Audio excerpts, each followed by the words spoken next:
time, unfortunately. I think so. Yeah, I'll record it. But you're recording, so either way, start broadcast. Here we go. So sorry, I graduated from Charles University in 2018, the Faculty of Medicine in Pilsen. Some of you I do recognize from uni. Some of you are from Charles and Masaryk and so. But as Hashim said, this is a collaboration in between the UIMS and myself on the topic of getting started in the NHS. If at any point I crash or the audio is not sufficient or the video, the point and the goal of this presentation, as the UIMS representative said, is to go over the following content. So going over what you actually need to get started in the NHS. We will have a short intro where I'll set like a set of rules just so we make it as practical and useful as possible. And we'll go over the GMC registration, training pathways, how to build your CV. Throughout the session, we will have specific breaks for questions. And the purpose of having the set of rules in this session, in this keynote, is due to the fact that we need to make it as fluid as possible. I'm very grateful for the amazing turnout that we had. We had plus 250 officially registered people through Google Forms, and we had, I think, up to 75 people turning up to yesterday's session, and I think we're all almost reaching the same numbers today. So I'm very thankful for that, and in order to make your time and my time as useful as possible, we need to make this session very concise and clear. So in order to do that, I would please ask you to keep your mics muted throughout the whole session. I will have specific slides for questions. Whenever that turns up, you can either raise your hand if you'd like to speak, or you can just type in chat and Hashim will be the moderator. He will ask me the question so I can keep the presentation on at all times. This session will be recorded, so if you have any qualms with that, please abstain from asking questions throughout the session and just post them or DM me in private through any of my social media or the association themselves, and we'll answer in private. A short disclaimer does need to be addressed in regards to two things. So Brexit and the pandemic do make things slightly different or might change things throughout the next year. As of now, this presentation is updated up to last week's, but as things progress, both face-to-face appointments, interviews, or even paperwork might change. As for Brexit, there's no specific concern in regards to being a doctor or coming to the UK to teach, because it's like our profession is quite well valuable, but it might mean that in a year's time or in a 2 years' time, you might need to do an extra document or so. But we'll get to that in a bit more detail in a second. So first topic, or the first section of this presentation, will be the GMC registration, which is the official body with which you need to register in order to be considered a doctor here in the UK. So there's a couple of things or a couple of ways that you can register your license with the GMC. As for Czech Republic graduates, the only one that makes sense is the full registration. That is due to the fact that you have a 6 years course with internships in between. You're considered a fully licensed doctor when you register with the GMC. Provisional registration is for UK graduates because they do a 5-year course, okay? So going back to that, as you apply to the GMC, as you go through the online form, it will prompt you to do a full registration.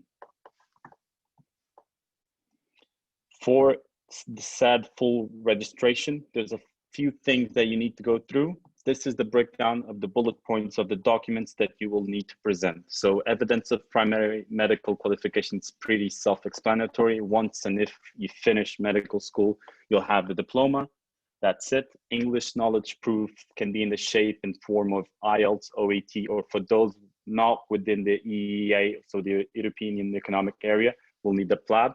An example of that proof for IELTS is a 7.5 average with the minimum of 7 in all the sections. You'll need the passport or your ID. you'll need a certificate of good standing. So these two next bullet points do not really mean much to recent graduates. So a certificate of good standing is a document that your medical body, either back home, if you're home by the time you finish medical school and you're starting your application to the GMC, or the Czech Republic entity, respective entity for doctors, passes a declaration stating that you didn't have any malpractices while you were with us. Since you are mostly, or most of the cohort of this keynote will be recent graduates, you wouldn't really have much medical practice or any possibility to have any lawsuits or any concerns with your practice. But it's just a declaration standing or stating that you are a clean record as you apply to the GMC back at your home country. You will need to declare activities for the past 5 years. Same thing as I mentioned before, it doesn't really make much sense for you guys which are recently graduated. But if you do take a big career break, if you do take maternity leave, if you do take a gap year, you will need to justify a big period, so big chunks of time that you did not have any activity. And lastly, it's pretty self-explanatory also, which is the declaration of fitness to practice. Your GP, your private doctor, will need to state you as deemed and fit to practice medicine. The last bullet point that we have here, which is a very important thing, is the medical licensing assessment. So this is a step-like, so the exams that you do for the United States USMLEs, so the practice, in order for you to practice medicine in the States, you need to do like a step exam in order to get in. This is the equivalent that's been discussed back and forth for the past 10 years that they're trying to implement in the UK. So the medical licensing exam is something that the UK GMC, the UK bodies, the Royal College of Surgeons have been talking about implementing back and forth for the past 5 years or 10 years. At the moment, the next point that they'll consider it or consider to introduce it would be in 2024. So if you are around that year or you're planning to graduate around that year, 2023, 2024, bear in mind that it's probably worth for you to check the updated information on the GMC, as you might be required to do an extra exam prior to being granted a license with the GMC. It will be an exam not only for international students or international doctors, but also for UK graduates. There will be a requirement prior to register with the GMC to have a MLA exam done. This is sort of the same principle as the steps to make sure you have the required knowledge to practice medicine within the UK. A couple more points on, or a couple more hints in regards to the registration process. The whole thing in the beginning is online. You'll start the process, then you'll receive an email after you pay the £156 fee for new doctors. You'll receive an email requesting you for all your proof. I think there was a point in time where you could directly upload it, but either way, you'll submit your documents here. I've provided the link for the full registration for the type of license that we just mentioned, and you can go into a bit more detail if you have any questions or concerns in regards to all of the documents that we mentioned. There's a lot more to it, but I just kept the bullet points so you guys have a list and know what to expect. And the GMC website is quite good, so you'll never struggle to find any type of information throughout the process. They're quite supportive. They even pick up the phone. It might be a bit different now with the COVID, but they picked up the phone as soon as I called them. So it's a really supportive organization. The initial assessment usually takes around 5 days with a maximum waiting period of 28 days. And if all goes well, and this might change with COVID and Brexit and all that, if all goes well, you'll be called in for an identity check. Last time I checked, it's still Manchester or London. This would be a face-to-face appointment. Well, they'll see the physical form of the documents and check your ID before granting or officially granting you a medical full license. So should we have a quick question session? So Hashim, if you want to moderate, we can go through the questions and I can go back and explain everything again if needed. So people, please raise your hand or just type in chat and Hashim will moderate if that's all right.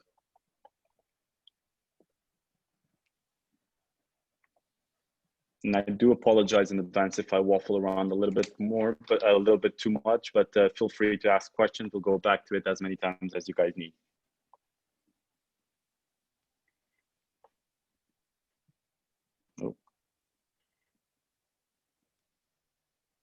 We've got first question coming in. It's is the test scored or is it pass or fail? So I think they're asking about the UKMLA, if I'm correct. I think it will be a pass-fail exam. It will be very similar to STEP, but yeah, it's still up to full discussion. But it seems like they're considering a STEP-like pass-fail exam. Second question: can you apply for GMC registration during the 6th year, or is this specifically after graduation? So yeah, the GMC does take that into consideration. You don't need to start the process only after you finish. You can start the process, keep it on the pending sort of status where you submit all of the evidence that you have at the time and then complete it with the diploma and a few more declarations. So you can start the process prior to graduation. But yeah, go on. So the next question was, where would you write the test? So PLAB or UKMLA? Is it specifically only in England? No. I think they're, in regards to the PLAB test, there are centers around Europe where you can write that test, but you need to check the official government sources for those centers. So definitely go through so if you go back to the GMC registration form, and while you're going through the online questionnaire, so if you say you want to register, you say apply now, or you can go straight to the PLAB test and get that info. But if you say apply now, it will prompt you to find your route. So depending on what do you do and where what your background is, it will prompt you to the right guide. So if you say your primary medical qualification is from Charles, but you're not a national of the EEA area, you can go all the way around and they'll prompt you to read the most updated guide for you. And they prompt you, hey, you'll need to take the PLAB. You can apply for registration locally in the UK or find a spot throughout Europe or a city which hosts the test. But you have all of the very thorough guidance here with YouTube videos associated. So I would definitely take a little bit of time and get a bit more information from this. I'm not very specialized in PLAB because I didn't take this route, but everything's here. It's an amazing website. Next question: when do you recommend to do IELTS, 5th or 6th year? So I think that IELTS, when I did mine, it was valid for 3 years. So you can potentially do it as early as possible when you do have a window. So if you don't struggle with English, just do it as early as possible, because if it's 5th or 6th, it will still be valid for your application. Is it just PLAB 1 or do we need PLAB 2 as well? Thank you. Ooh, I think I would not be able to answer that question because I really don't know, but I can quickly search that for you and see if they mention anything. But yeah, if you want to book a PLAB test, I think which are how many, yeah. So there's 2 parts for the exam. So I believe it's the 2 parts that you need to do. So it's a multiple choice written exam first, and then the OSCE so the objective structured clinical exam part 2. So as far as I can see, it's both. But the website, as I said, all of the answers are here, which is quite a good website. And you can find assessment centers or cities that host the PLAB officially. Does it work similarly for dental graduates? Yeah. So yeah, that's something that I think we kind of missed. We should have specified this is very medical inclined since that's my background, but it does work sort of the same with dental graduates. However, since my background is medical, I'll definitely advise to check your guidance with the GMC to be fully up to date, because I did not check all of the bullet points for the dental graduate, but it is similar. It's very similar. The next 2 questions are pretty similar, so I'll ask anyway. Do we still need to do an English exam if we did the A-level? So if they did the A-level English, do they need to do it? Yeah. We had that, the questions are sort of the same as we had last time. And I think for A-level or UK graduates who have proof to have the English knowledge, you can just submit a sort of declaration or your grades from high school.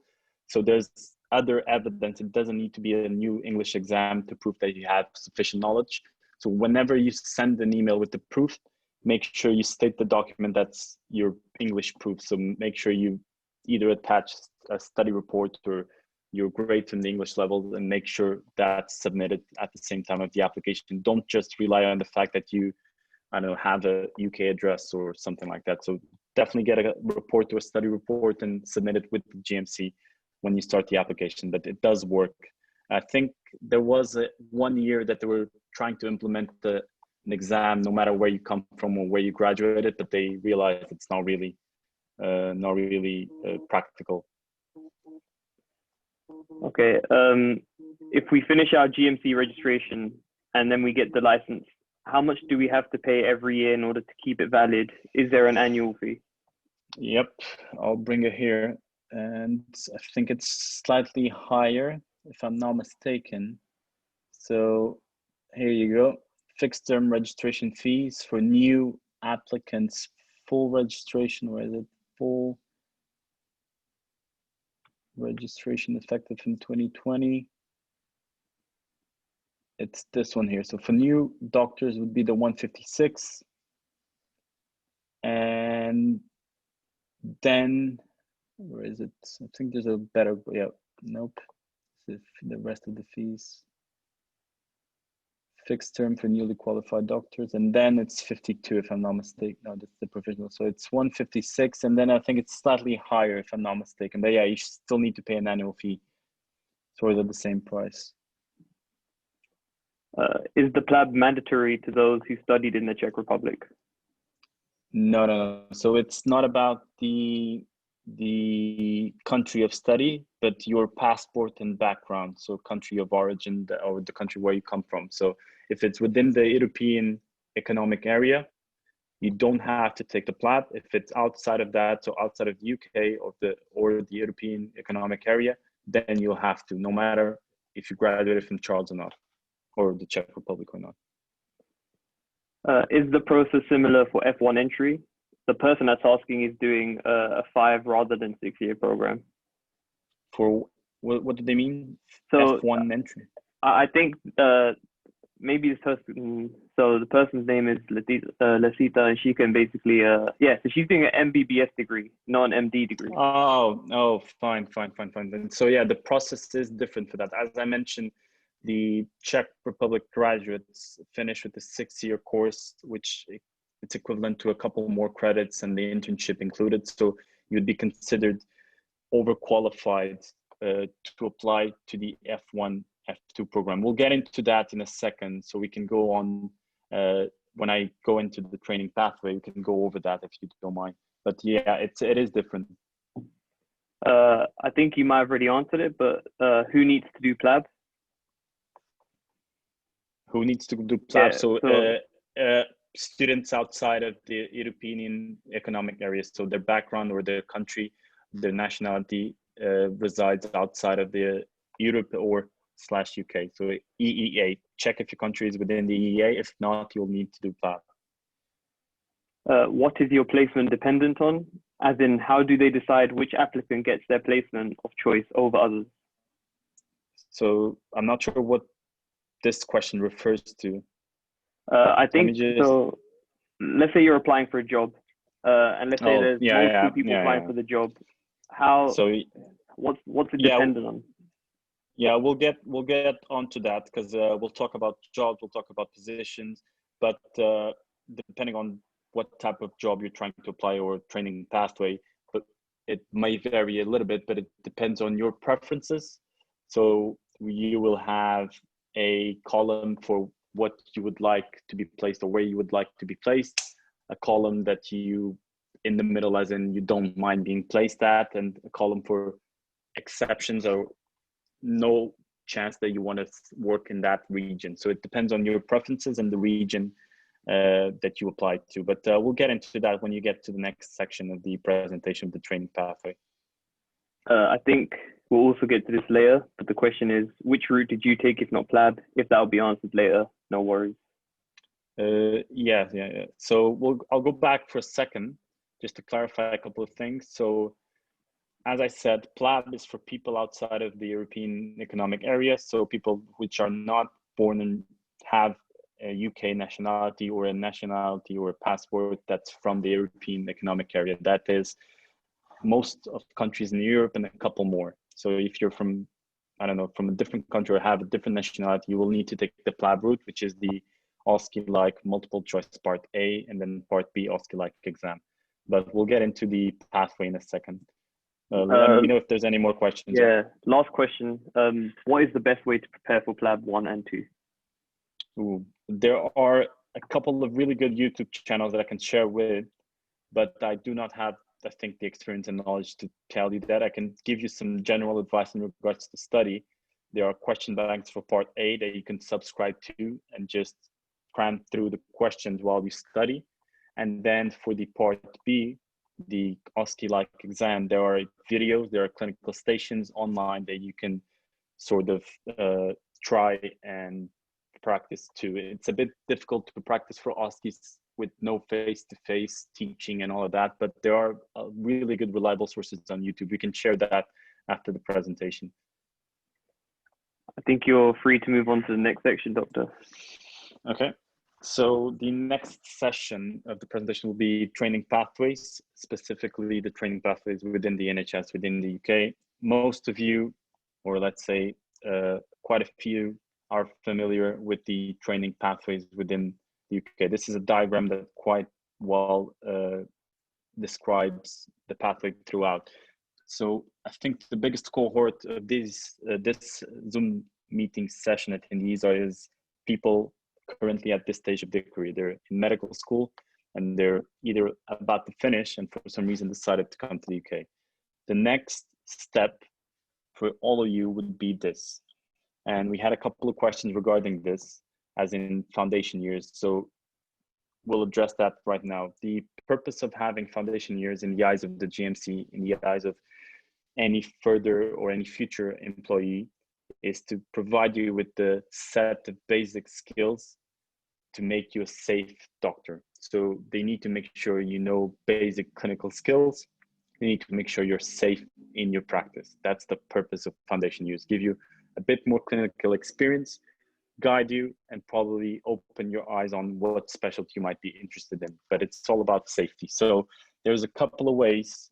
And since Czech Republic graduates are a bit of an exception, that you can do this, that you can complete your foundation years. The official way, since you're considered overqualified for the F1 program, that's what we briefly described before, is either the, let's say, official, I'm just going to write here, I hope you guys can see this, and non-official. And the official way to do this is through a platform called Oriel, which is an online platform that sorts out this whole program. And through that, you'll only be able to apply for an F2 standalone program. So that is, you'll need to apply for a full year of F2 rotations if you want to take the official pathway. And after the end of this year, after you finish this year, you'd be deemed safe, deemed excused from foundation years, foundation trainings, as is you haven't required qualifications. The non-official way is signing a form. So a big document, a quite extensive and thorough document called CREST, which is Certificate of Readiness to Enter Specialty Training. And the way to do this is for you to take what they call non-training posts or trust grade posts. It's the same, interchangeable, trust grade posts or jobs throughout or with the F1, F2 level of responsibility. So you can take trust grade jobs non-officially at an F1 position, but you can't take the F1 official program, if that makes sense. Both ways are accepted. I took the CREST and I'll show you a couple of things. I've put both ways, both pathways on this next slide. And you have the Oriel link here, which is the official body for F2 standalone program, as we mentioned. which is the program for people with full registration with the GMC, which be your case or most of this meeting's attendees' case. And the other CREST form, as I said, the Certificate to Readiness to Enter Specialty Training, which is the alternative non-official route, is also here. This is the 2021 version, which is a very thorough document, and you would go through this document with your clinical supervisor, with whoever employs you at the trust grade capacity, and go all over all of these sections from the GMC standards, so professional behavior and trust, and tick each box one by one. So your clinical supervisor wouldn't have to make sure you have all of these competencies. Section 1, all about professional behavior, from communication to cooperation to leadership, and he would countersign. To section 3, for example, clinical care, managing frail patients, end of life, nutrition, history taking, etc., etc. So your consultant, your clinical supervisor at the trust grade position, if you opt to take this route, would need to make sure you have those skills. So I'm going to write it here again. So you either take F2, so Oriole, or CREST at this stage, and we'll consider this done. So I think it's a good point or a good place to make another session for questions, probably, Hashim, because a lot of people have questions in regards to this. Does anyone have any questions? Please type in chat, raise your hand, give us a shout, and we'll go over this if needed. First question in. So would you recommend doing an F1 trust grade post and applying for the Y2 standalone during the same year? Yeah. That's definitely the best way to do things. So this is a recurrent question people keep asking. There is a big gap, in my opinion, in between what's done in medical school, what's taught in our knowledge, and the clinical experience and the clinical practice. So my advice is definitely take a F1 post before you take the responsibility, no matter if you go for an F2 standalone program or an F2 trust grade post and then the CREST form. Take an F1 post before you start any F2 jobs, because as an F2, you're responsible not only for a cohort of patients, but also responsible for doctors, for F1, for juniors, and you teach medical students most of the time. So it's a big responsibility, no matter how good you are with your studies, an alumni, a grad diploma, whatever it is, the clinical setting is very different. So I definitely agree with the fact that you need to go through an F1 post prior to take the responsibility of an F2 standalone or F2 post. Which part is more competitive in terms of how difficult is it to get a position? At this stage, there's no official numbers published by the GMC, so I can't really tell you. So let's talk about the CREST form first. So trust grade positions, in order for you to get a post to sign your CREST form. And in regards to that, it will be dependent on the jobs that are presented within the official platform. So the NHS jobs, Indeed.com and all that. And it varies every year. It's competitive to the point it's an application and you're submitting your CV for a position and you might get an interview or not. So there's shortlisting, long listing. I do not have access to official numbers on that. As for the F2 standalone position, it varies a lot. And with COVID, that's something that you probably need to check the last year's numbers because they haven't published them yet. And I think for the full foundation program, 1+2, it was close to 2,000 spots, if I'm not mistaken. And for the F2 standalone is half of that. So it's competitive to some point, but we'll get into the job finding and how to maximize that and how to place yourself in the best spot possible. If the standalone program or the CREST is more competitive, I would say there should be more option and more positions as an F2 standalone than available jobs within the NHS jobs at that grade. But there are quite a few. One second, let me get the next question up. So if I've understood correctly, the CREST form is completed for both F1 and F2 trust grade posts. Is that correct? Yeah, that's correct. it vouches for your clinical skills as foundation years in total. It's not just F1, not just F2. You do the CREST, you're done with foundation competencies.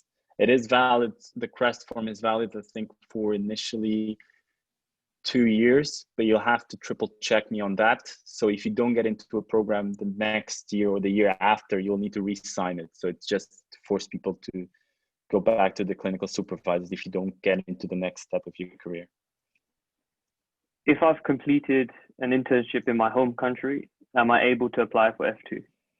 So yeah, depending on if it's a full year internship and your supervisor back home, depending on which country you come from, provides you sufficient evidence. When you apply for the GMC, you'll be granted a full license and you can just apply for an F2 standalone program. So it's my concern, and as we've mentioned before, is in regards to clinical skills. So the NHS is a different system. Things are done differently, as in for system, the software and how things, referrals and patient care is portrayed might be different from your home country. But also in regards to the knowledge that someone might have, if you do have some background, some clinical knowledge, it's still worth considering taking at least 3 months of F1 just so you can get a hang of it. Because as an F2, you do get a little bit more responsibility. If you're really good, if you do have a good set of clinical skills and you're quite IT inclined, I can't see any issues with that. If you feel comfortable and confident, you can go and straight for an F2 since you have a year of clinical experience under your belt. The foundation applications for August 2021 are they're already closed. So does that mean that if one wants to apply for a foundation post, he or she has to wait till 2022? Is there a way to start working earlier? Yeah, that would be what we mentioned as in the alternative route of taking trust grade positions. So taking positions at just filling in a rota or filling in the necessity throughout the UK for juniors, and you just take that position and start working in the CV and apply for the next year. I'll show you how to find the jobs, how to go through the platforms, but you can take trust grade position, which is a road to filling junior kind of thing, and just start working earlier. You don't need to be completely stopped. I think that means you just answered that next question, which was, are there non-training stroke trust grade stroke standalone F1 posts via CREST? So last question, or so far at least, why would you choose the non-official path over the official path? Can you simultaneously apply for both? Yeah, good question. We had the same one yesterday. So in regards to pros and cons, there's always benefits of having an official path throughout this stage of your career and this stage of your career. So the official paths have more support. You have proper structure, you have legal obligations, not from the oral program towards the trust that employs you. Same thing here at this stage. Whenever you're applying for training, the Royal College of Surgeons, for example, pays for half or a third of your salary. So the trust that employs you, that gets you for their job, needs to provide you the necessary training. So official pathways are always good. They always provide you with a good structure, good reliability, and a network of support. So trust grade positions, you're usually a gap filler, like a trust grade doctor is just there to fulfill the rota necessities of a hospital. It does have some pros. Sorry, let me just say one more thing. It does have some pros. As a trust grade position, you have flexibility. So you can pick and you can start building up your CV and putting yourself in the best job before you pick a specialty. So if you're really keen on taking vascular surgery, why not do trust grade positions within a department throughout your foundation years that's already surgically inclined? So general surgery posts, trauma and orthopedic posts, vascular posts.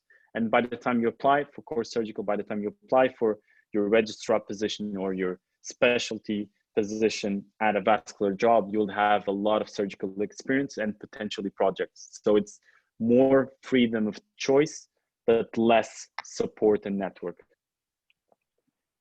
Following on from that question, can we even go to the official path if we want to start with F1, since we will have a full registration?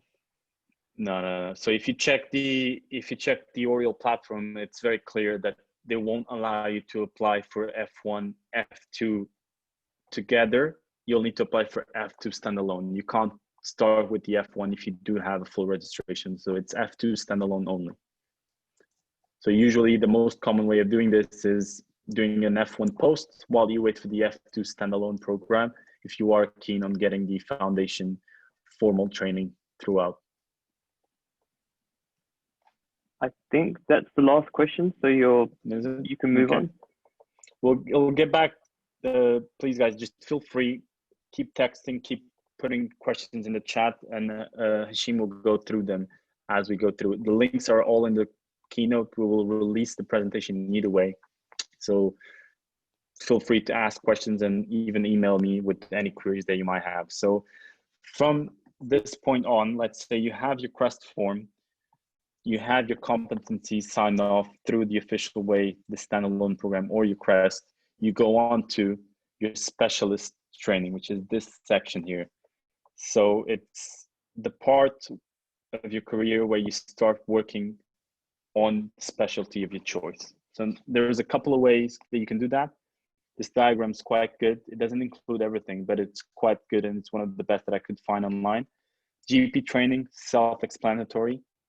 And then there's a big difference in between run-through or core training. So GP training is general practitioner training. It's a 3-year course, run-through program, and that's it. But there's a big difference between run-through programs and core training. So the biggest difference is the fact that run-through training, you apply once and you get a position and you're guaranteed the training throughout your whole years. So you apply once at this stage and that's it. It is a position that you hold within the same deanery, which is responsible for a council or region per se. So if you apply for Kent, Sussex and Surrey for a run-through program, you'll get that position within that area. You might rotate, let's say 3 hospitals, but that's it.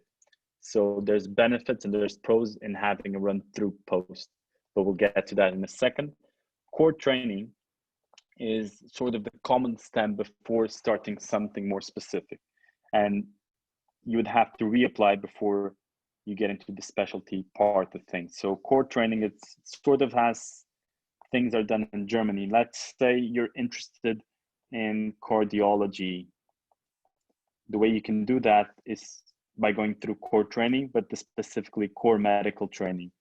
So there's core medical training, there's core surgical training, and there's the acute care common stem. These are the 3 main branches, core training related. And from these ones, depending on what your specialty of choice is, if there's no run-through programs for your specialty of choice, they'll branch out from one of these. So let's say a CCS covers anesthetics, covers a intensive care, and covers emergency medicine or the emergency department medicine. So core surgical, you can go and branch out into vascular. You can branch out into gen surge. You can branch out into TNO, for example. So core training, 3 main branches, and depending on what your preference is, then you'll go on to specialty training. Now, this can be very confusing, and the best way to deal with this stage of your career is by working backwards. So if you know what you're looking for, there's a couple of good sources that you can use, specifically the Health Education England website. So this link here, you click on it, and on this page, you'll find all of the person specifications. So whatever you need to have to apply to all of the posts or medical specialties throughout the UK, no matter if it's a run-through program, a GP program, or a core program.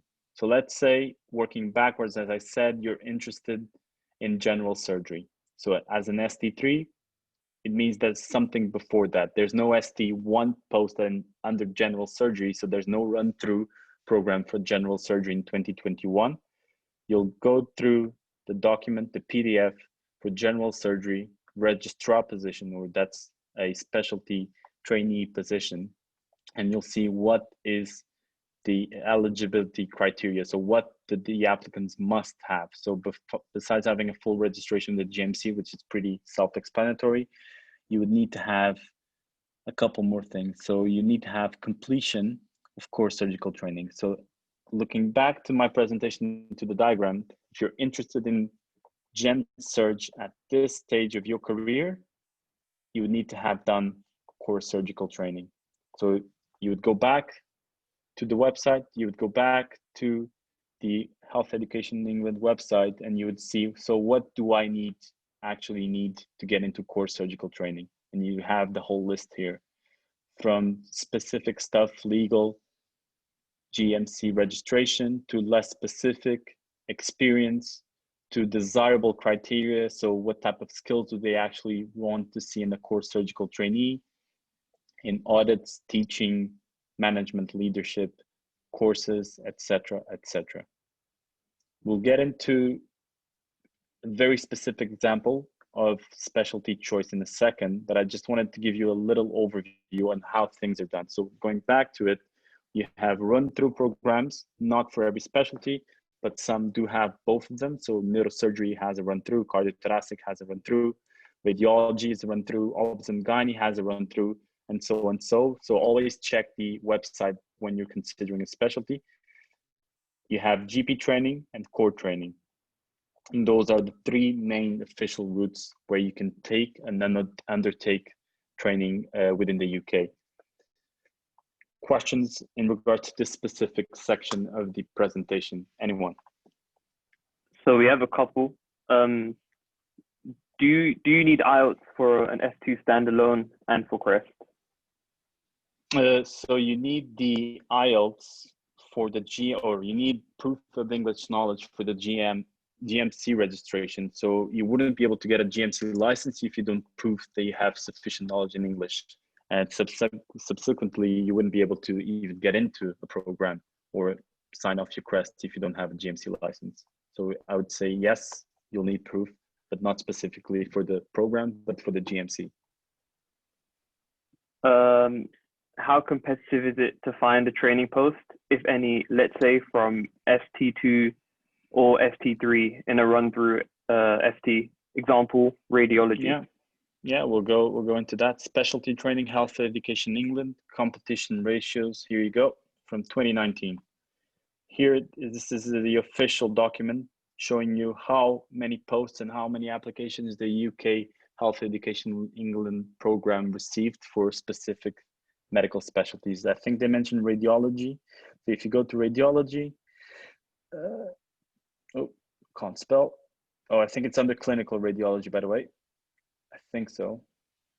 Am I right? Oh yeah, so here you go. For an ST1 run-through program in clinical radiology, you have 1,095 applicants, 300 posts, sort of. That's a 1-to-3 ratio, 1-to-3.6 ratio. If I can go to the next, should I go into the next one? Or? Yeah, I'm just checking if they have so radiology is only run through. There's no core training, I think. At least last year, there was no ST3 level radiology applications. Yeah, go on. If I have worked in a specific field, example, pediatrics, outside of the UK for several years, is this practice recognized in the UK to allow you to enter specialty training? That's a very specific question. So I would say if you go through pediatric training, if you go through the pediatric training document, so as an ST3 application pediatric training, you can see that there are criteria and there are eligibility criteria in order to get into the ST3 level. So you'll most likely be overqualified for the core bulk of it. And depending on the criteria for this specialty training, you'll need to see if you qualify for that, because it is recognized to a certain extent, to the point that sometimes people are too overqualified to even take this ST3 position. So if you go back to the specialty training website, let me click again. Sorry for this, guys. Let me click again. So if you go back to pediatrics here, pediatrics, you'll see that they do recognize experience to the point that you might be overqualified for ST3 and you might need to go straight to ST4 or something. So if you see here for ST3 position, They require at least 24 months of experience in pediatrics, not counting with foundation modules. So this is in order for people not to apply directly, but if you do have experience, you might be able to skip certain stages of training. So you'll probably be overqualified for the core training or ST1 position because you would have enough experience to apply to ST3 straight after. But you need to make sure you meet all of the criteria. So not only the experience part of it, but the rest of it. So next question was, could you repeat the run-through course? Please give us an example from the particular website that you were talking about earlier. Yeah, I can do that. One more thing that I wanted to say is the Royal Colleges, no matter if it's physicians, surgeons, or anesthetics or obs and gynae, they're very keen to help. So they have official contact information where you can just send an email and say, I'm interested in this position. What courses do you recommend? What do you think an applicant should have? Besides the person specification documents, there are more forums and more information out there. So for the, let's say, core surgical application, for example, there's a self-assessment portfolio. So with the portfolio that you need to build up for the core surgical application gets evaluated on the application process itself. And there's a point system that they use officially. And there's all of this information is out there. This is MediBuddy, for example, but you can get the PDF, the official PDF from last year.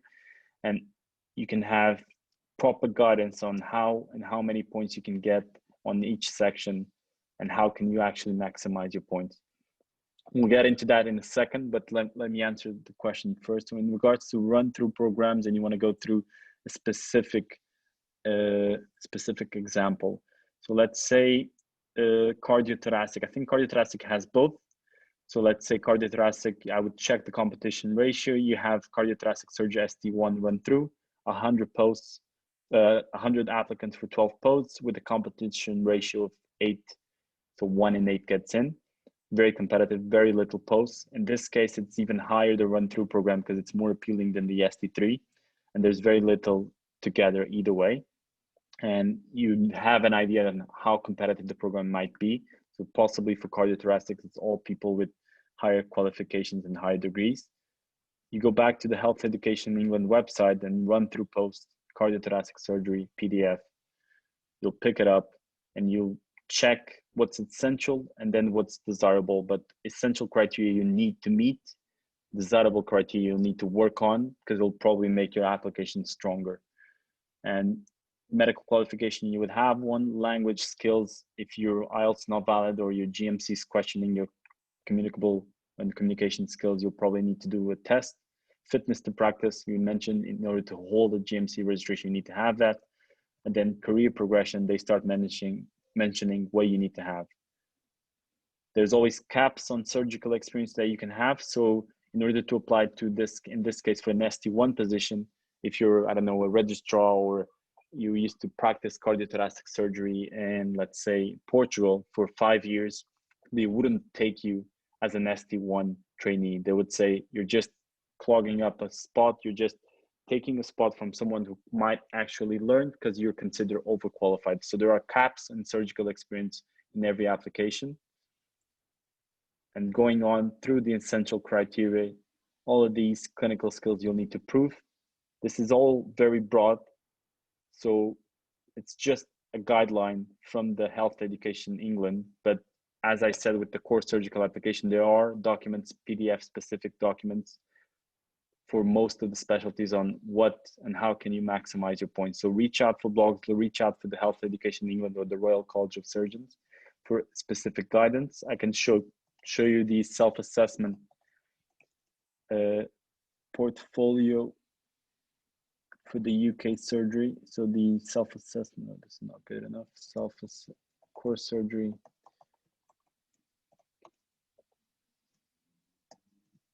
And you can get an idea of the point system. This is the one for the portfolio for the core surgical training, but there is one for anesthetic. There is one for obs and gynae, I believe.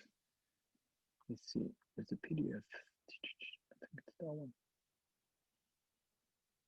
No, there's a PDF that's slightly better, a bit more concise. Give me just 1 second. So I think, yeah, this is not a PDF, but it's a breakdown. So online, you have proper guidance on what you need to build up and how you need to maximize your points, which is part of the next session. The next topic of this session is going through this and be smart about it. So you wouldn't want to apply for a PhD program for 2 years just to make the difference in between having an MD and a PhD when that only gives you 2 points. What do you want to do probably? So if you check, for example, leadership courses for 2 points, you can just hold it like a rota manager position, you get 4, double that. You lead and design equip, which is the quality improvement project, you can go up to 9 or 11 points. So you need to be smart about your points and smart about how you maximize it throughout your foundation years and working back throughout your medical school. So when we're talking about this stage of your career, when we're talking about even the trust grade posts that you take or the F2 standalone posts that you take, you should probably think ahead and put yourself in the best position to build your CV according to the criteria, the specifications, and the point system. I know that was a bit of a ramble, but I hope it made a little bit of sense. Next question is, are our grades in med school taken into consideration when applying for a job? Nope. Well, they do mention, I think they ask for the average in some posts on the NHS jobs. They do ask for an average of like a diploma averaged grades, but I don't think they really look onto that. It does look good if you're a red diploma, if you have an average of 1 and you're within the 10% or 1% top of class kind of thing, but the grade itself, I don't think they look at that much. Are we at a disadvantage when it comes to applying with a non-UK degree, like competition-wise? Yeah, definitely. I think one of the issues, and we briefly mentioned that, is we go through medical school, we finished medical school with the medical degree, but we had no proper CV development and thinking ahead thought process. So we're not building up the best CV or the best point, or we're not maximizing building our best CV for whatever post we're interested in throughout the Czech Republic, in this case, degree, the Charles University degree in specific. So we're always a little bit behind, not only on CV development, but also on clinical experience. That's why taking a F1 post is definitely something that you should consider, or at least get clinical experience before taking the responsibility of taking an F2 post. So one of the purposes of this keynote is also opening your eyes and trying to widen your horizon, as in start working early, start thinking ahead, so that you get to a point where you're registering or applying for specific jobs in the NHS, and you already have some experience under your CV. So there's courses, there's stuff, and as you're looking ahead, as you're looking at person specification documents, you can start taking the ITLS for trauma. If you're interested in trauma, you can take the advanced cardiovascular resuscitation. You can take courses in leadership and management and get yourself the best CV possible to either grant not only the trust grade position, but already thinking on the best trust grade position for you to get into the specialty training or the specialist training. And I was just going to say, I didn't clarify that people within the UK, they have more structure. They have already set of guidance in order to maximize their points and to build their CV throughout the degree here, because it's their country of origin. So there's no specific teaching inclined within the non-UK area for UK specialty training. How do you apply for an FY1 trust grade job? Yep, we'll get into that in the next section whenever we finish the training pathway section. I'll show you the platforms, I'll show you how to do that, and I'll give you some hints and tips and tricks according to my personal experience. There's a couple of websites, a short answer, but we'll get into that in a second. This next question, I'm pretty sure relates to the ST stuff. It's how many positions can you apply up to? to ST stuff, you said? The ST or core training, or like in general, once you reach that stage, how many positions can you apply for? Yeah, we had the same question. I don't think there's a maximum amount of positions that you can apply to, but you can only dedicate your time to so many. And the thing is, depending on which specialty it is, out of what I've heard from people at the registrar level ST3 position, if you apply to several ones in your CV, let's say I'm interested in trauma and orthopedics, but on the background, I'm going to apply to general surgery also. They look at my CV in trauma and orthopedics, they say it's not good enough, and my plan B would be general surgery. They will notice that my CV is probably trauma and orthopedics inclined, and that general surgery was a backup plan. So that's one of the things on the portfolio station. When you start discussing your portfolio, you can't dedicate time to every single specialty. So if you show commitment to specialty, you're probably considering it as a plan A. So I don't think there's a limit, but there is a limit within your time and your energy and how much development you can like actually dedicate to.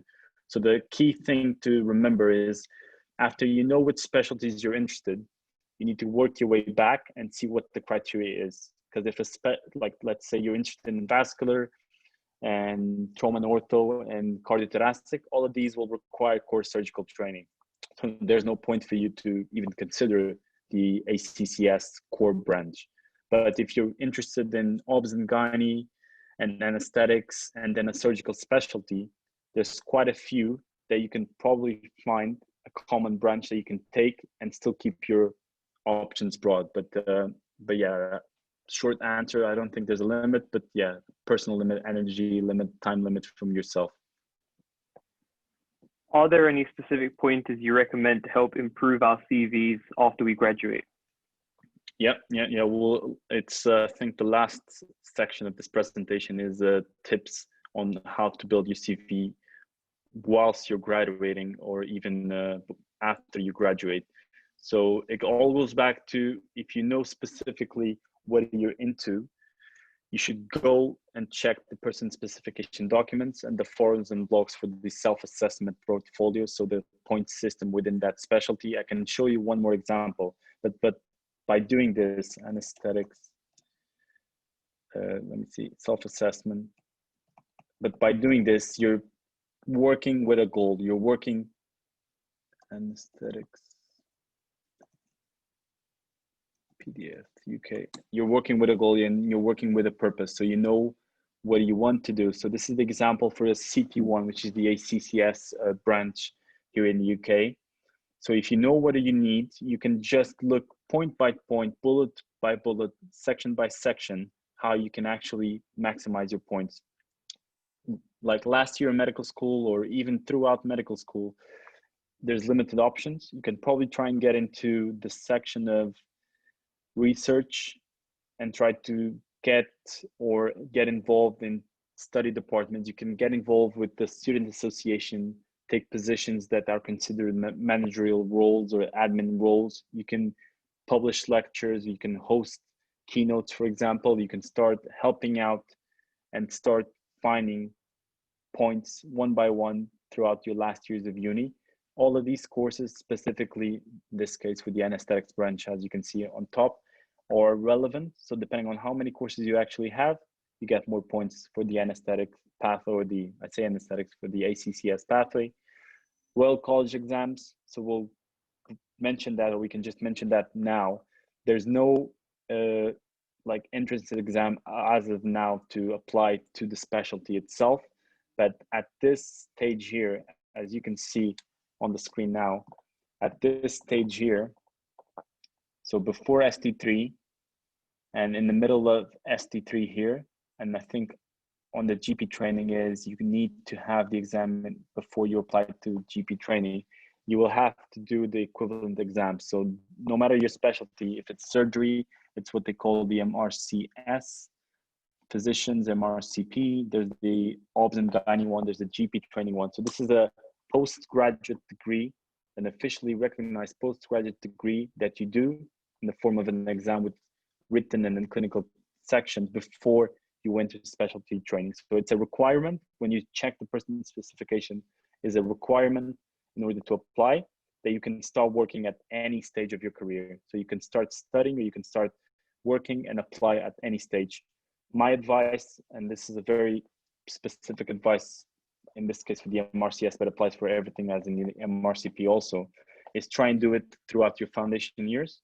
Because once you get into core positions, no matter which specialty it is, you're busy trying to get your logbook, your surgical logbook, and scrubbing in as many times as you can. So it gets too busy or very demanding for you to do exams whilst you're doing core training, but it is still an exam. It's a postgraduate degree. So most of people still do it at the CT stage, but if you can do it as early as possible when you have a little bit more time, that's definitely advisable.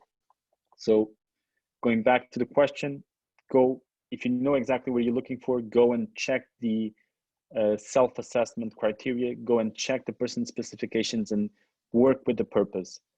Don't really commit time taking a PhD for 2 years just to get a better primary medical qualification or a degree on top of your medical qualification.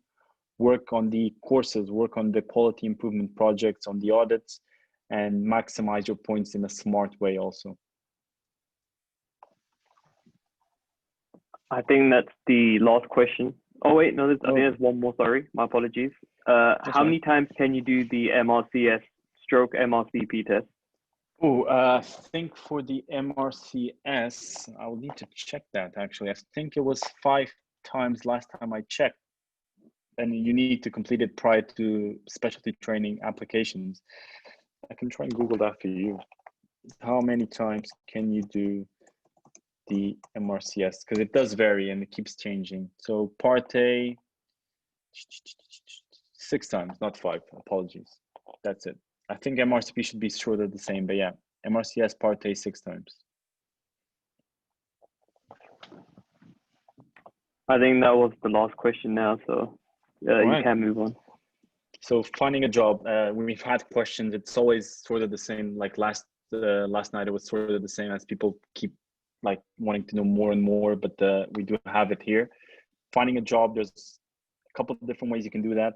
LinkedIn is mostly for locum jobs. So locums are a sort of private work that you can do if the hospitals need extra staff kind of thing. So you get paid more, but you're not within the trust. You're not really on a contract. You can go through agencies, you go through the bank or the hospital for extra shifts. I would advise against as in having this as your only source of income or only job, because as a locum, you don't have a lot of support, even less support than a trust grid, and you don't have as much access to a department as you would have on a permanent post. Because if you want to develop your CV, it's not going to be to the guy that comes in to do 3 shifts per month because he's getting a bit more money that they're going to give the opportunities to. They're going to give it to whoever's fixed term and working with the department and interacting with the seniors all the time. So going back to that, NHS Jobs is the official website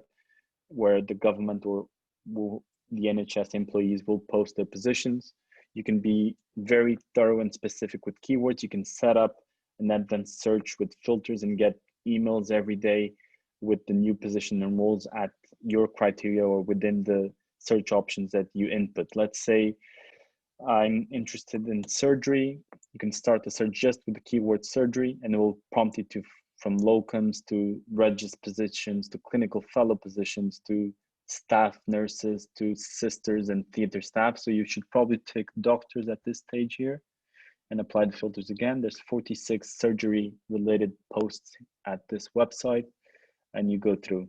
So for example, trust doctor, and you should always check this is a clinical fellow. Clinical fellow is the trust grade equivalent at a core trainee level. So it's a bit above most of this Zoom meeting attendees levels, but you can go through trust doctor, and this is registrar level, for example. But yeah, NHS Jobs is the best valuable source. Indeed.com works the same way as you have here. You set up filters, you can set up regions.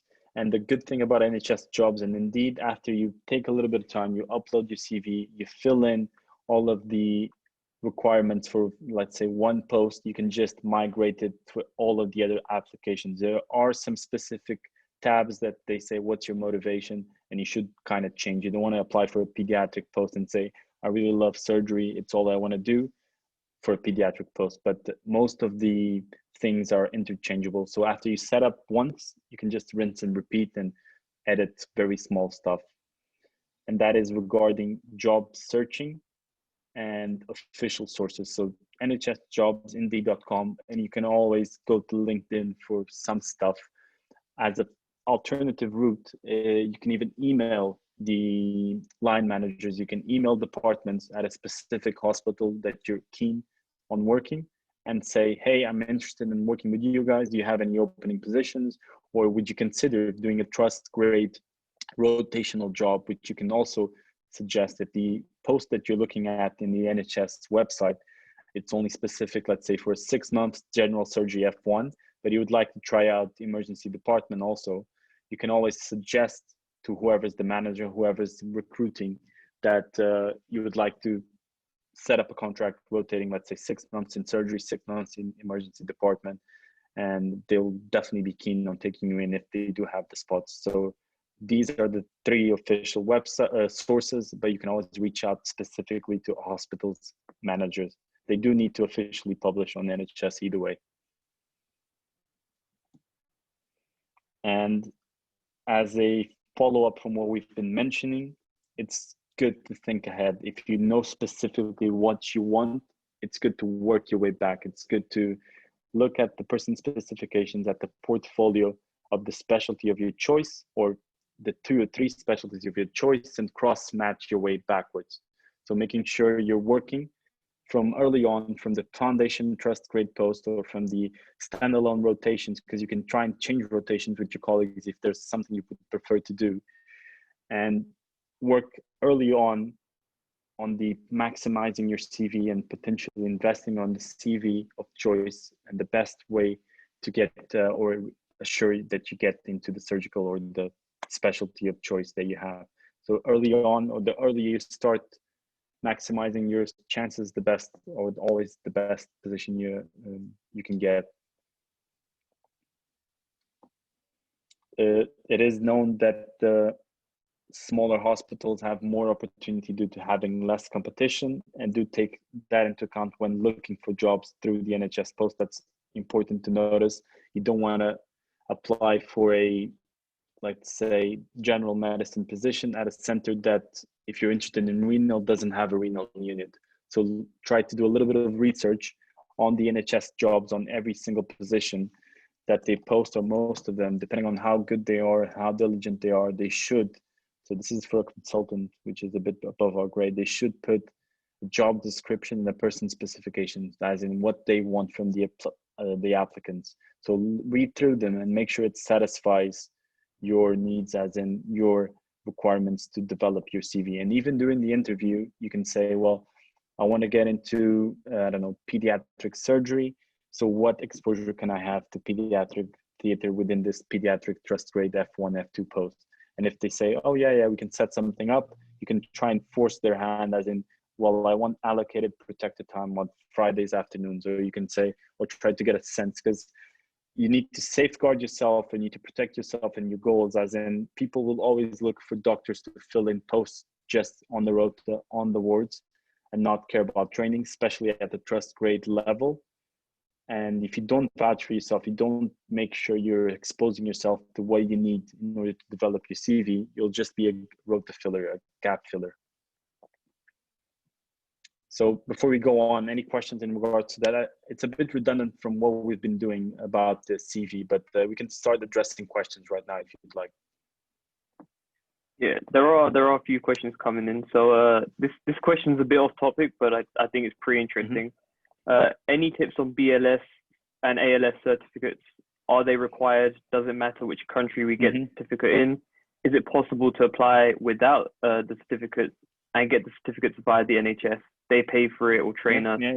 And lastly, is there an expiration on the certificate? So let's try and address this question systematically. Regarding study budgets, yes.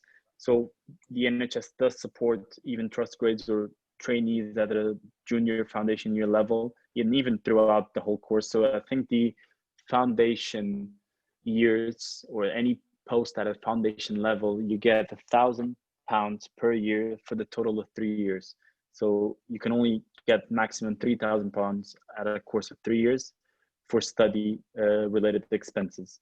So it's one of the things that if you don't mind spending the money early and try to get those courses as early as you can, fine, but you can wait for your foundation years and take advantage, or you should always take advantage of both the study leave, so the days you can get off to do courses and study, but also the budget itself, because especially at the trust grade position, people might not mention it, but you do have that.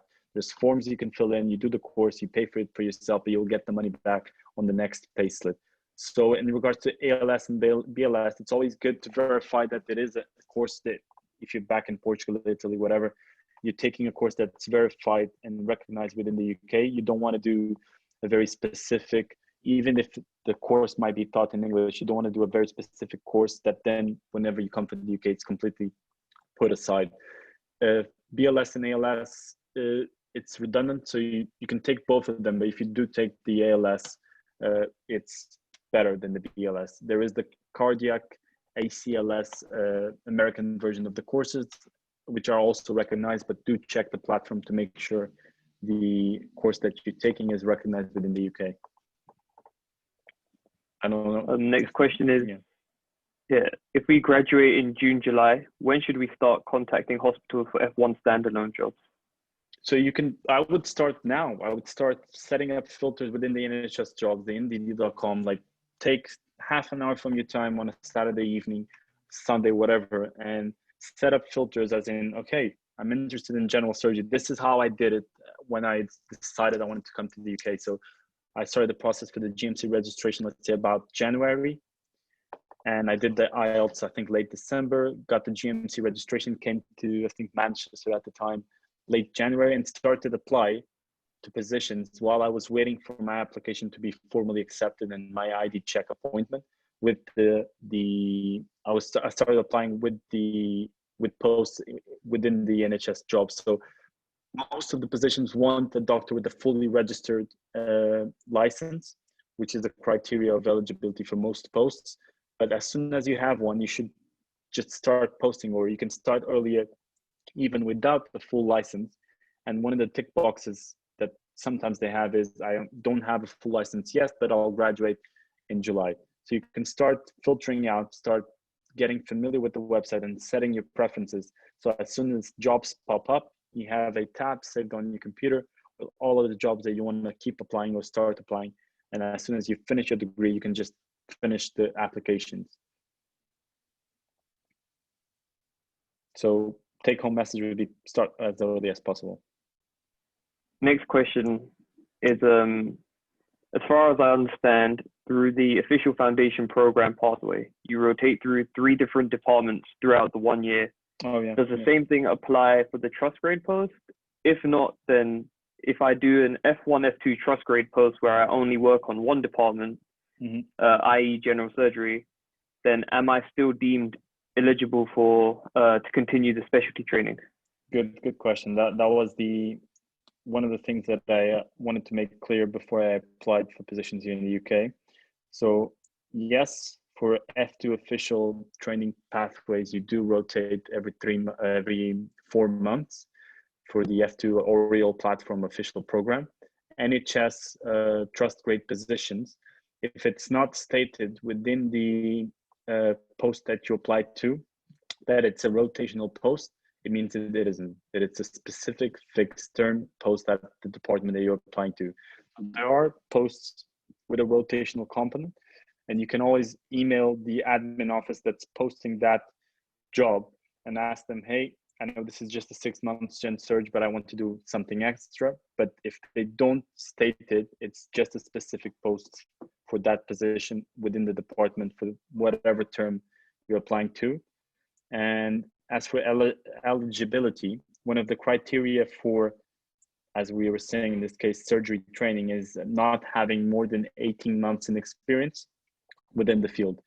But the foundation years or foundation equivalent years, trust grade years at a foundation level do not count towards that. So for international graduates, things are a bit more sketchy because we don't get into the foundation program.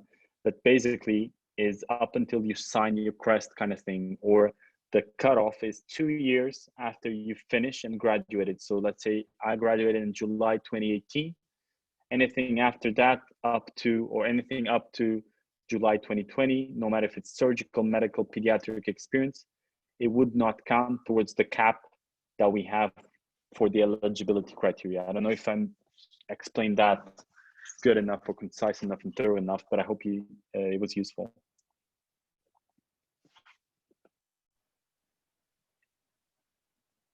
I think the last, he says thank you for the explanation. I think the last question will be in regards to the job places, you know, the NHS jobs and the LinkedIn, all that stuff. Those would be the places to look for an F1 standalone post. That's the question. Would those be the places to look for those type of jobs? The question is, can you repeat that? Yeah. Is the question? So the question is, so those would be the places to look for F1 standalone posts while we wait for an F2 on Oreo. Yeah. So NHS Jobs is the official government website where legally, as far as I could tell and research about, every position needs to be posted. You might find some sketchy posts. Let's say they post something on Monday and the deadline is Wednesday. So those probably already have someone lined up for that post, especially at the higher levels. Yeah, I don't think you'll find many of those at trust grade levels. So you might find some sketchy job applications, but officially they need to publish. It needs to be publicly available in the NHS Jobs website. So if they do that, you're allowed to apply. So the first thing you need to do is just set out filters for whatever your interest is, and you can just apply as soon as they pop up. But yeah, NHSjobs.indeed.com, they're more than sufficient sources for all of this. I have a question as well. It's you mentioned something about allocated protection time. Could you kind of talk more about that?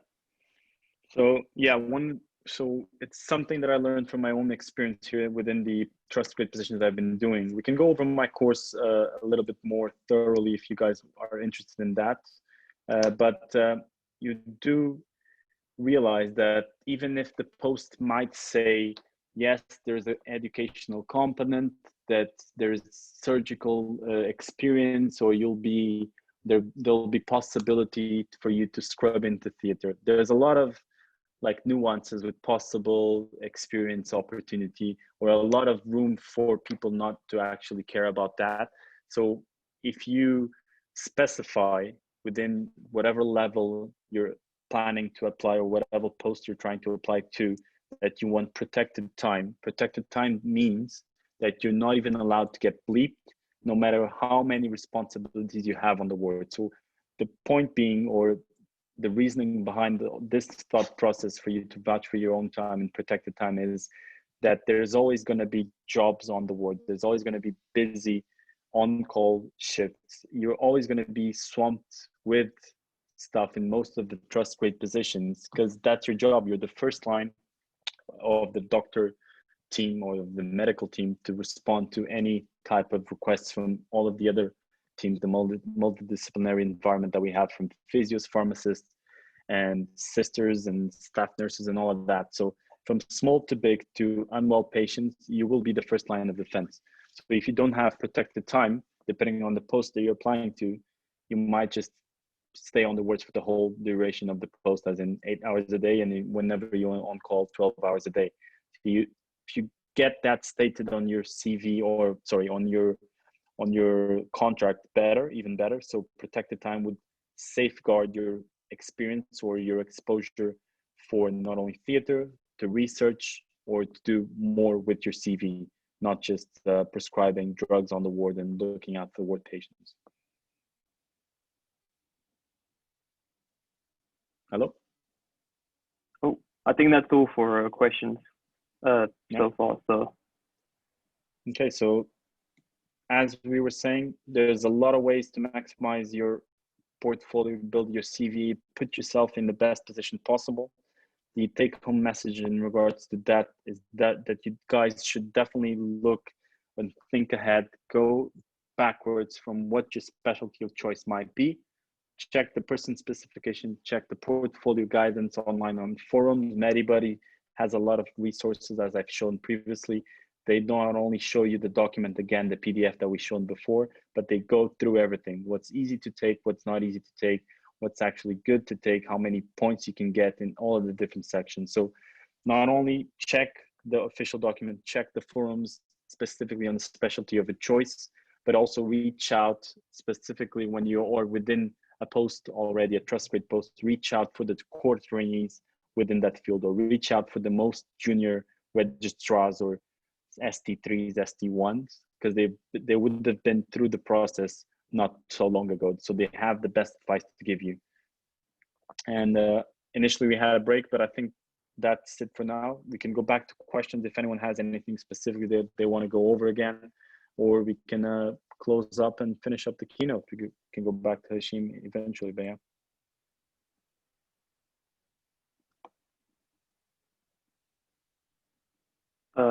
If no one has any questions, then Dr. Fernandes, if you'd make me host real quick, then that'd be much appreciated. Yeah, I'll do that.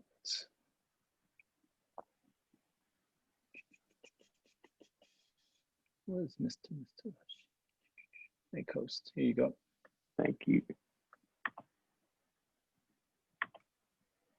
And I think Hashim will mention it. We will have the recording of the session. We will post on the UIMS YouTube, possibly also on my YouTube channel. We will release the keynote and the links for you guys to have a structured resource. So don't worry about that.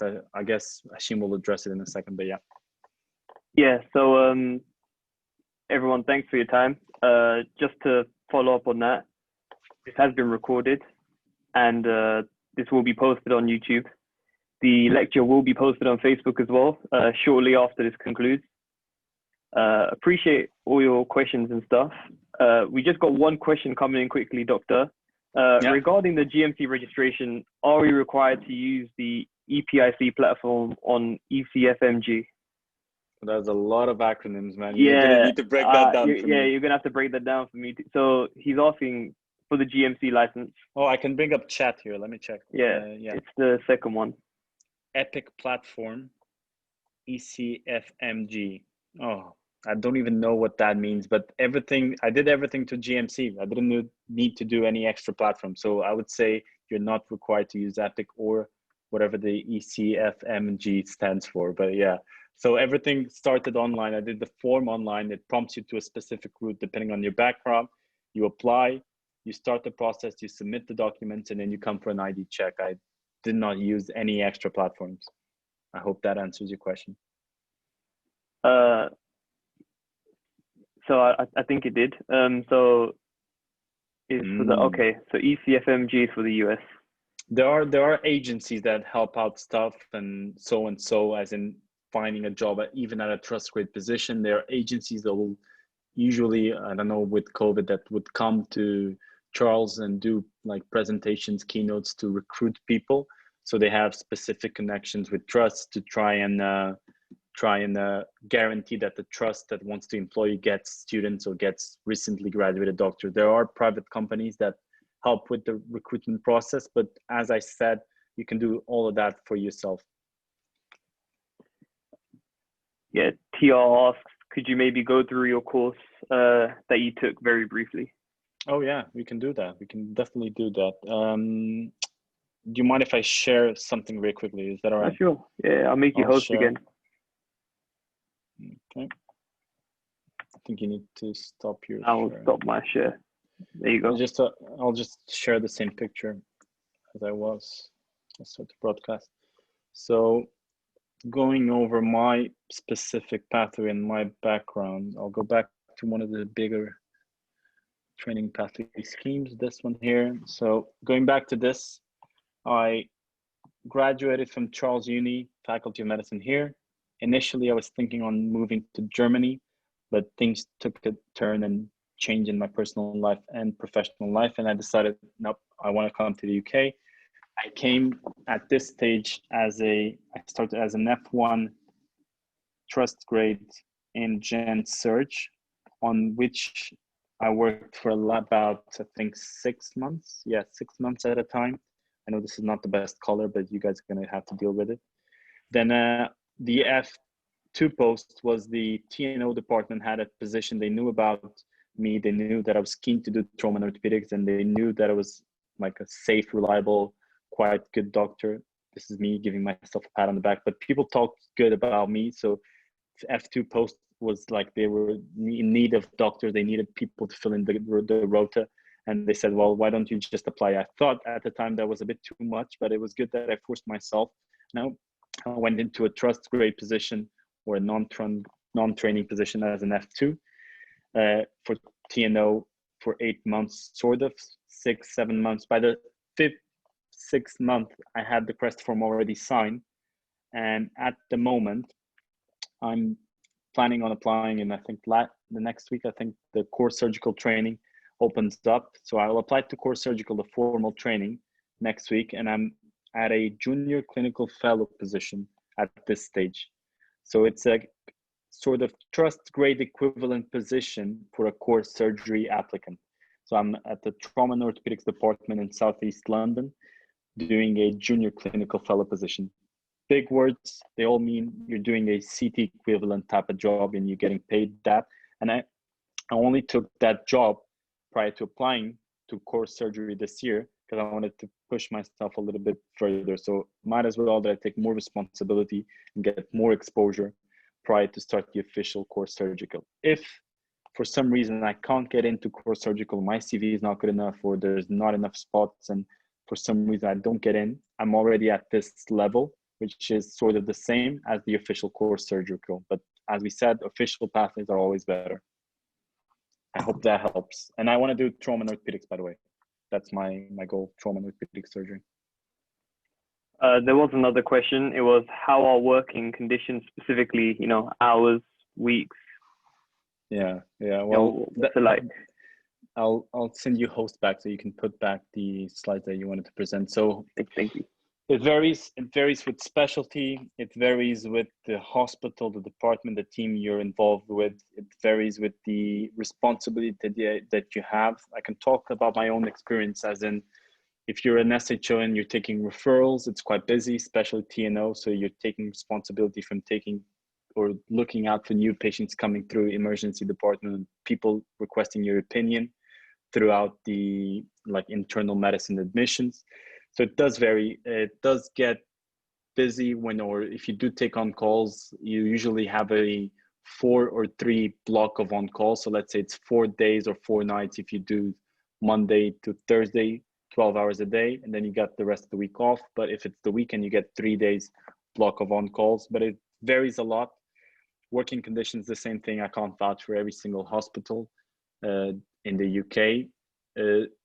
It's one of the biggest decisions that I think people don't address enough throughout medical school is no matter what route you take, surgery, medical, GP, you need to consider not only your professional inclination, as in what you like to do and what your passion is about in regards to it. If you really, really are passionate about trauma and orthopedics, or is it just, I don't know, about the money,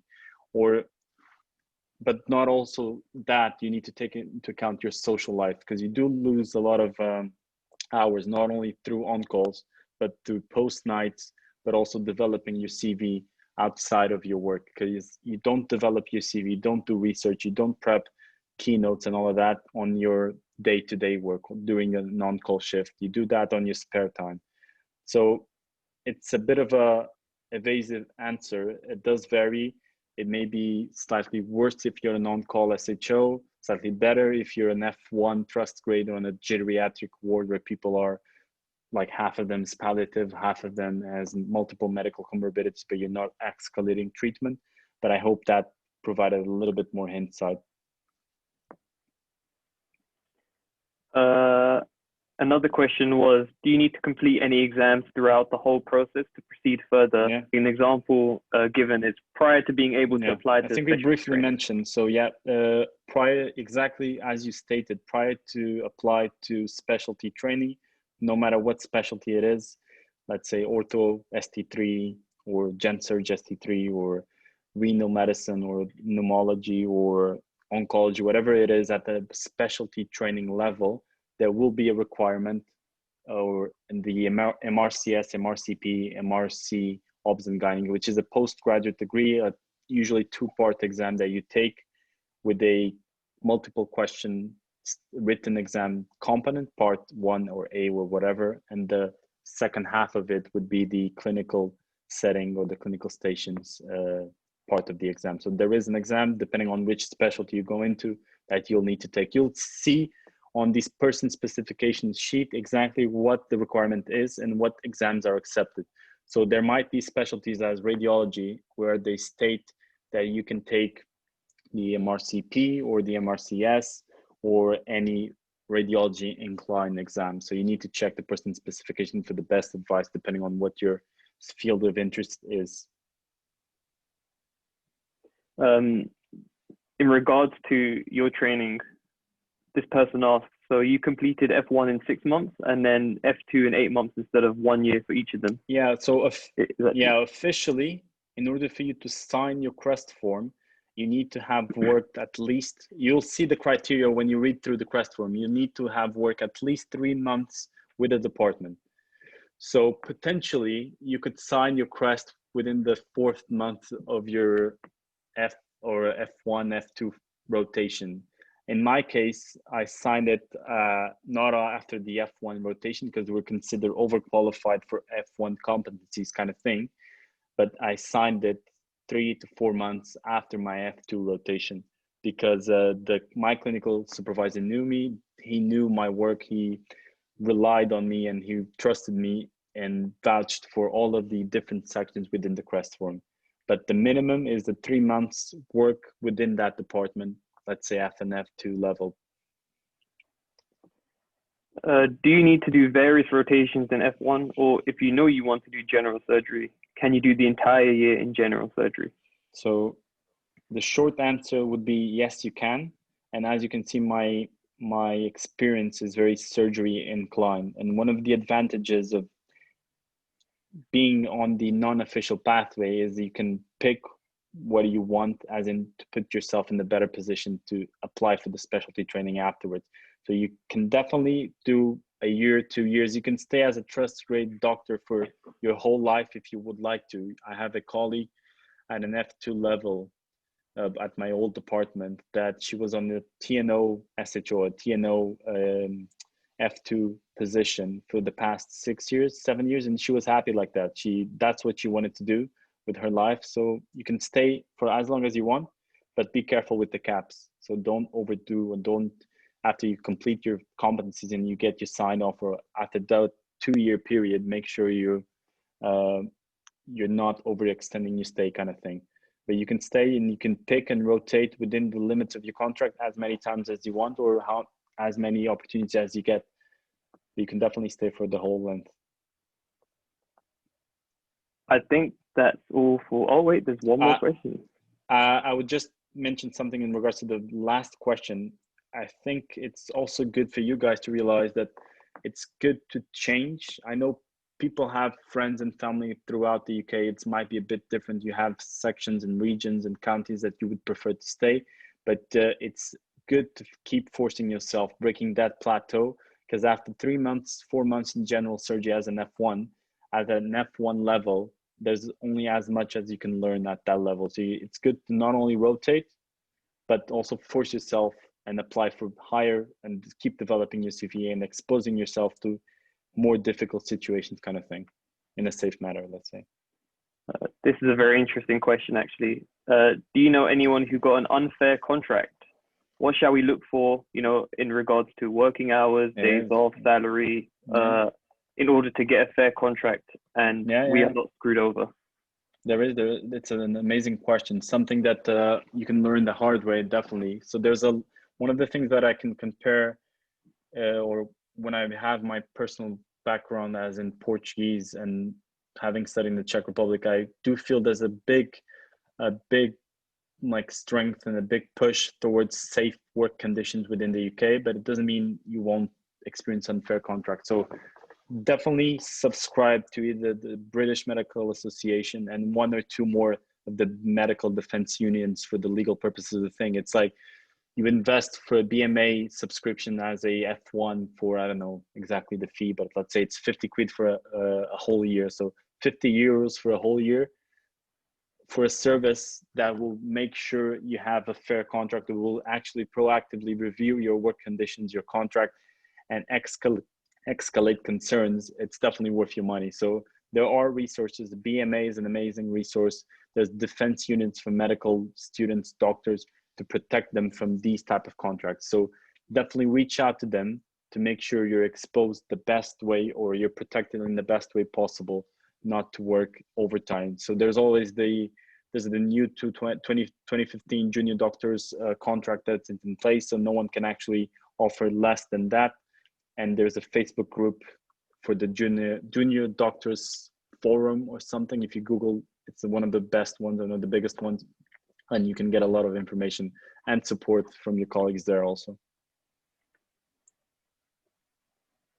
So could you explain again about the trust grade doctor position? So if I decide that I want to do a certain specialty, I can do F1 standalone trust grade job without rotating and then go into standalone F2 in the same specialty, or is it required to rotate?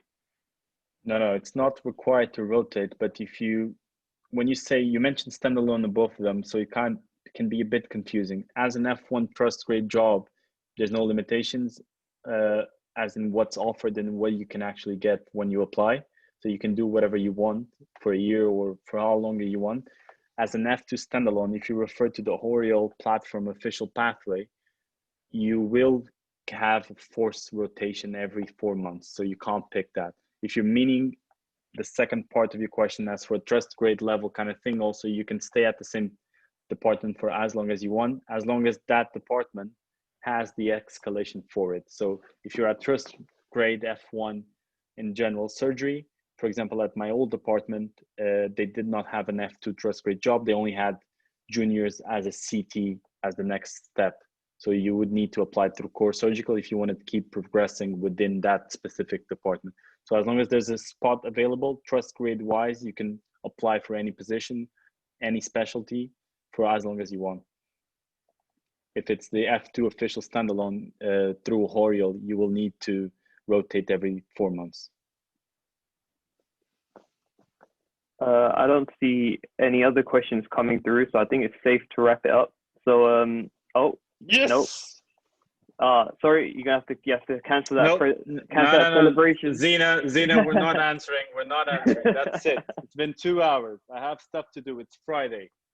I'm joking. Yeah, it's I'm studying in Charles and I'm from Canada. I'll be able to move to the UK next summer and do PLABs. Is it beneficial to do an internship while I prep for PLABs? Beneficial to do an internship while you prep for PLAB, definitely.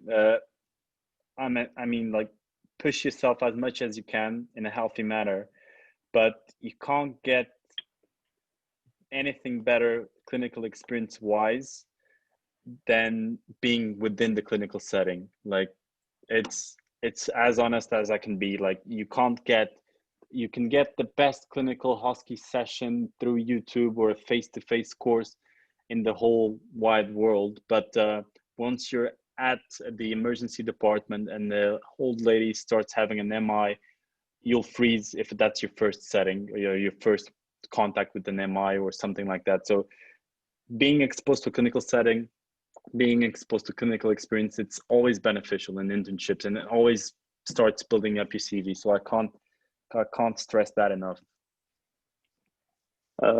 Could you please repeat what you said about the UK MLA? So as far as I know and been discussing with my colleagues, the medical licensing assessment, it's something that's been going back and forth with the UK, the GMC, Royal Colleges, and so for the past 10 years. A discussion that's been ongoing, and they're planning on implementing, at least now, that's what they're stating, in 2024, a triaging exam kind of thing. So a step-like exam that you'll need to take before you get your license with the GMC. So it's a step-like states exam in order for you to get a license that's being considered for 2024. But if you're graduating around that time, definitely consider or get yourself up further updates closer to the date. Do you have any advice on getting internships in the UK? Ooh, I think there's a lot of bureaucracy. So one of the good things about having a lot of support networks and having a pro movement towards safe contracts and work for juniors, one of the cons is that there's might be a lot of paperwork involved. Internships as a medical student, I'm always pro that, but you might struggle with the legal side of things. So if you're out from outside of the UK, which I assume you are, because if not, you will have exposure directly, there might be some hurdles to pass in the safety, insurances, and some clinical attachments. You might even need to pay for them. But I think that answers the question. Yeah, I'm for that, but you might have some more hurdles on that. And I do not have a lot of experience for internships outside of the postgraduate kind of thing. I don't have anything pre-graduate. If I could answer that as well, I know that you can apply directly to the hospitals for electives.